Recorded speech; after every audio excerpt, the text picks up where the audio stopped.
Salut tout le monde, c'est Martin à l'ASWZK, j'espère que vous allez bien. Moi ça va super, bienvenue à tous les nouveaux sur ma chaîne. Aujourd'hui épisode 6 de la transformation du Dax. On est tout de suite parti, je vous emmène. Let's go. Dans cette vidéo, alors on va avoir une pièce essentielle au bon fonctionnement du moteur, une pièce qui est esthétique, une pièce qui est incroyable, que ça soit à l'ouïe ou au regard. Je vous parle bien évidemment de la ligne d'échappement, vous l'aurez deviné. On va la monter, on va la déballer ensemble. Avant aussi, je vais vous parler de ce qu'on va faire bien évidemment dans la vidéo. On va aussi modifier les fourches pour la troisième fois, si je me trompe pas. Il y a eu un petit problème avec les fourches que j'ai eues, enfin les deux fourches. L'une, la première, ne s'adaptait pas. L'autre s'adapte, mais la fourche claque. Je m'explique, je vous en reparle un peu plus tard dans la vidéo. Je vais tout vous montrer, mais pour ça, avant, place au déballage, je vous montre la ligne d'échappement. Ah oui, et n'oubliez pas de vous abonner, et le petit pouce bleu aussi. Avant qu'on la déballe, sachez que bien évidemment tous les liens des produits sont en description. Je remercie encore l'entreprise Shopkelis de m'avoir envoyé et d'avoir collaboré avec moi. Ce n'est que le début, je vais vous préparer encore plein de projets, plein de vidéos, ça va être vraiment cool. J'essaie de garder un rythme et de vous proposer un contenu et un nouveau format entre 10 et 15 minutes. La dernière fois, la moyenne était de 7 minutes sur la vidéo, c'est énorme. Vous avez été nombreux en plus à me faire des retours en commentaire qui me font super plaisir, donc franchement continuez l'équipe. De mon côté je continue et puis à ce rythme là on va aller très très loin. Place au déballage, je vais aussi vous parler d'un autre sujet, partie moteur, dans cette vidéo un peu plus tard. Ça peut vous intéresser fortement et vous me direz ce que vous en pensez en commentaire. Ok, je vous mets la référence de la ligne d'échappement à l'écran et dans la description. C'est une ligne Keep Speed, passage bas, avec une cartouche, avec une petite cartouche. On va commencer par cette pièce qui est tout simplement le collecteur d'échappement, enfin le tube, donc très bien fini. Regardez la qualité des soudures, c'est de toute beauté. Donc le passage bas, ça change du passage haut que j'avais précédemment sur le Dax, et l'élément final de cette ligne d'échappement, le plus beau. Avant bien évidemment un petit sac avec un autocollant Keep Speed Racing Parts et les vis et les pattes de fixation.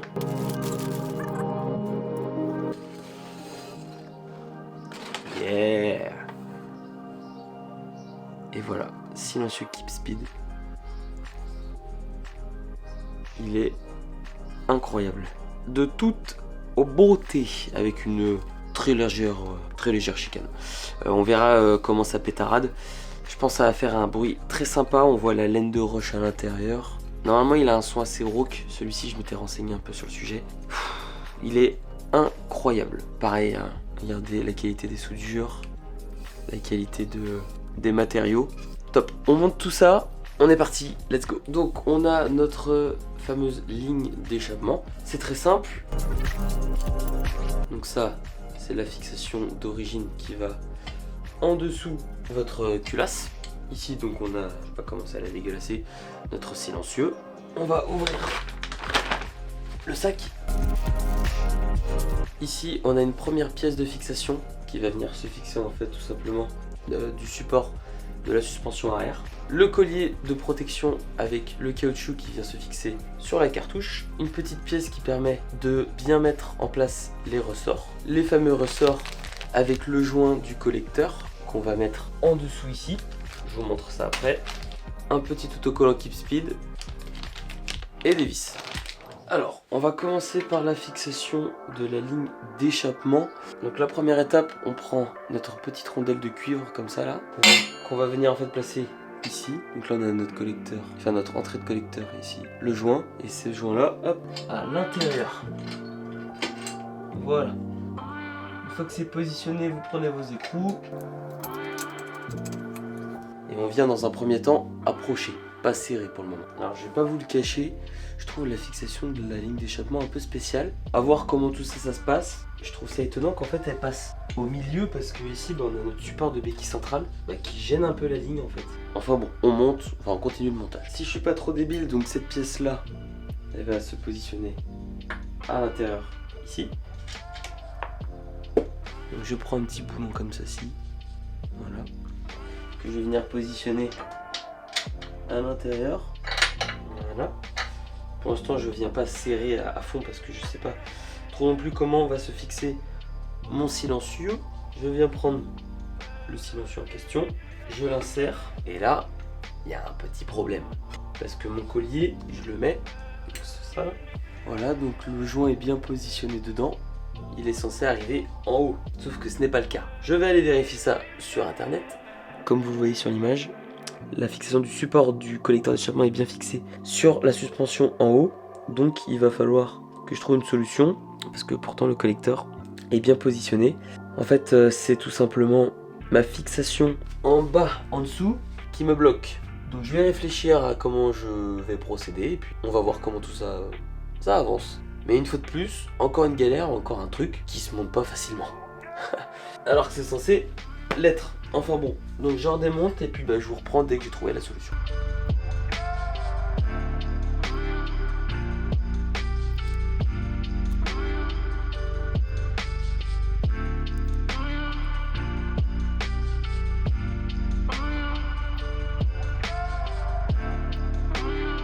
Bon, du coup après les différents tests, il va falloir que je coupe cette patte de fixation.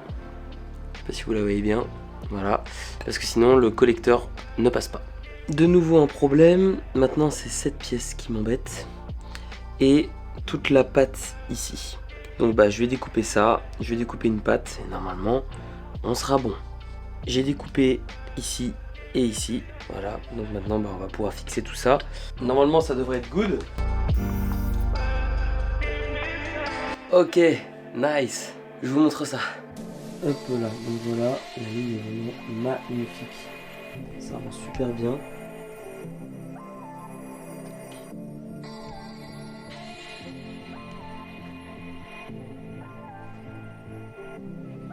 Ça lui donne vraiment un style et un look agressif. J'aime beaucoup. Ok, maintenant qu'on a fixé la ligne d'échappement, qui est juste incroyable, malgré le fait qu'on ait dû faire des modifications, bon ça arrive, hein. Même si à la base c'est quand même censé s'adapter sans modification particulière. Bon, peut-être que c'est le 125 Lifan qui fait que ça change, honnêtement je sais pas. Enfin bon bref, on va passer sur les fourches, je vais vous montrer ce que j'ai fait et je vais vous montrer pourquoi je l'ai fait et pourquoi c'est intéressant de le faire. Je vous déconseille de faire ce que j'ai fait parce que normalement c'est pas censé s'adapter, mais vous allez vite comprendre que du coup je vous déconseille en fait pas d'acheter les fourches, mais si vous voulez éviter qu'elles claquent, soit vous faites la même chose que moi, mais bon, niveau coût c'est un peu cher, soit vous achetez un modèle au-dessus. Du coup je vais vous mettre un nouveau modèle de fourche, je vais me renseigner un peu sur le sujet bien évidemment avant, mais un nouveau modèle de fourche qui est un peu plus cher, mais forcément plus qualitatif, et qui ne claque pas. Voilà, donc je vous montre tout ça, je vous montre qu'est-ce que j'ai fait et pourquoi je l'ai fait. Voici les deux fourches inversées que j'ai achetées. Donc celle-là, c'est celle qui n'a pas été modifiée, et écoutez bien.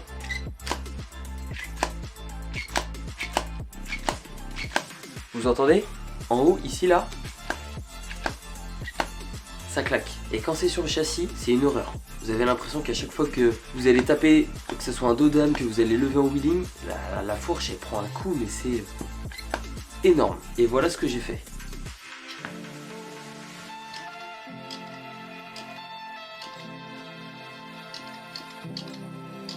Vous avez vu? C'est la même fourche, mais juste, elle ne claque plus. Et ça, je vais vous montrer comment on va le faire maintenant. Donc petite astuce, bon vous avez vu je me suis changé, on est à a new day comme on dit en anglais. Yeah, I speak English a little. But donc the technique for dévisser suspension is blocker the suspension in the T of the fourche and dévisser.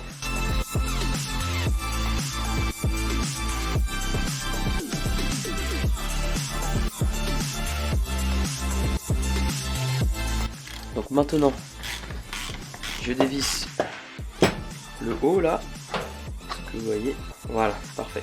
Donc là, vous voyez, mon tube, il glisse, et c'est tout à fait normal. Donc, voilà.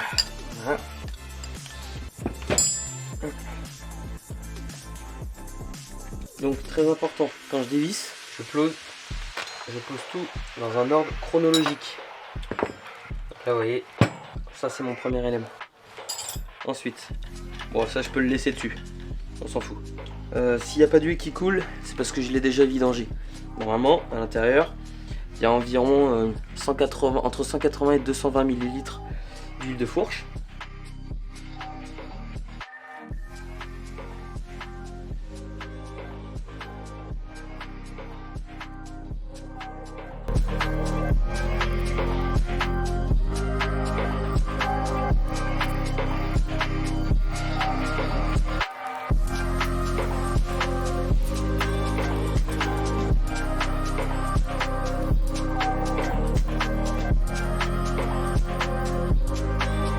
Et maintenant, le test. Attention.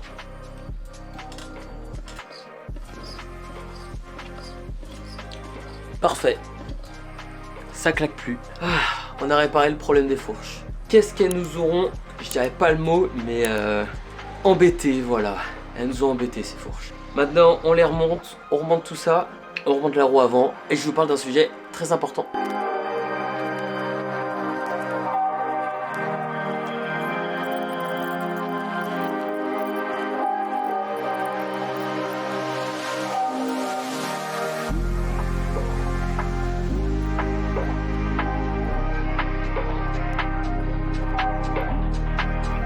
Alors, le sujet dont je voulais vous parler, qui est un sujet très important pour l'avenir des vidéos sur le DAX, c'est bien évidemment la partie moteur. Je m'explique. À l'heure actuelle, j'ai un 125 Lifan qui développe 10 chevaux et qui est bien. Mais dans la démesure du projet, vous voyez où on en est rendu, c'est quand même un truc de ouf. Je veux changer le moteur.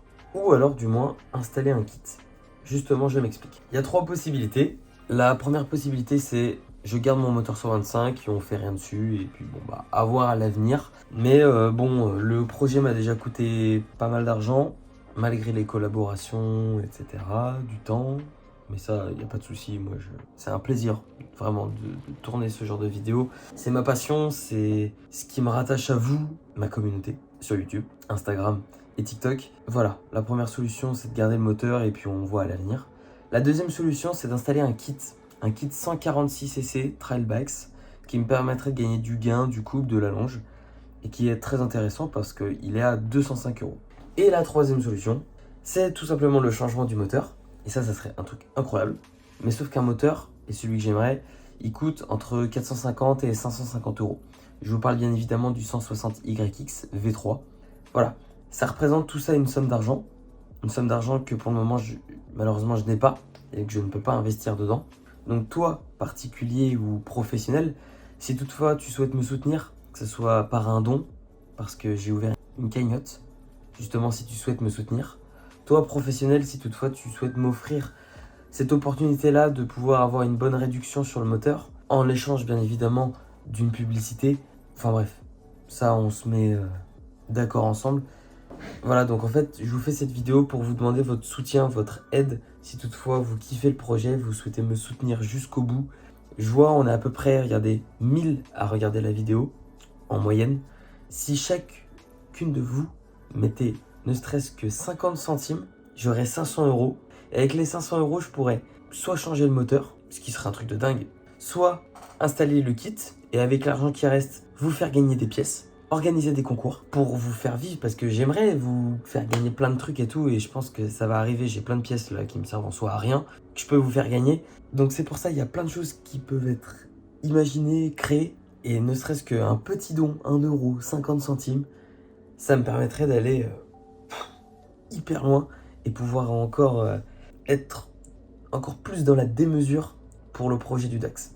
Donc si toutefois tu souhaites participer à ce projet, me soutenir et continuer à voir l'évolution du DAX, eh bien j'ai créé une cagnotte en ligne sur Litchi, donc c'est une cagnotte sécurisée, tout est en description, je t'explique le projet, je t'explique pour qui, pourquoi, et voilà, sache que ça me fera extrêmement plaisir, et ça serait vraiment un truc de ouf, mais vraiment un truc de ouf. Et la deuxième possibilité en fait aussi, je voulais revenir dessus, c'est que si toutefois j'installe un kit, je vais pouvoir aussi vous montrer en vidéo.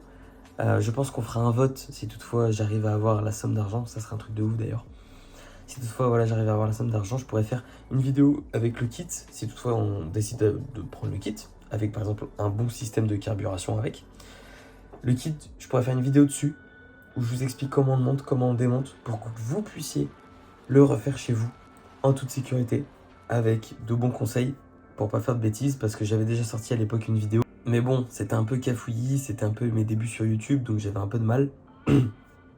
Maintenant que je commence à avoir un peu d'expérience, je vais pouvoir vous montrer et vous démontrer ce que je sais faire et comment on le fait. Et comment vous, mes chers abonnés, vous pouvez le faire. Parce qu'en soi, la mécanique, c'est que de la logique, un peu de rigueur, bien évidemment, et vous pouvez faire de grandes choses. Voilà, j'espère que je vous aurai convaincu. J'aime pas demander de l'argent, je déteste ça.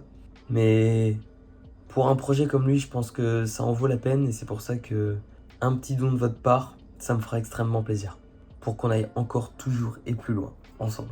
Je vous fais de gros bisous ma communauté, je vous kiffe, sachez-le. On se retrouve à très bientôt. C'était Meister WZK, enfin devrais-je dire WZK, alias Martin. Gros bisous, à très vite.